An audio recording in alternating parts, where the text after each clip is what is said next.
dreams. They call it sight, but it ain't what it seems. If you can't see God, it's not his fault.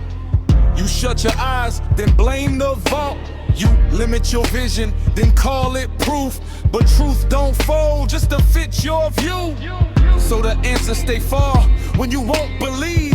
You can't proceed if you won't perceive what the heart is known. When the pride gets loud, the unseen stands near, even in the crowd. Not for the timetable. Not for the timetable. God moves when he moves, and he moves on truth. Not for the timetable. Not for the timetable. You want proof in your hand, but faith sees him through. They blame Christians for what they can't see, then load that blame on humanity.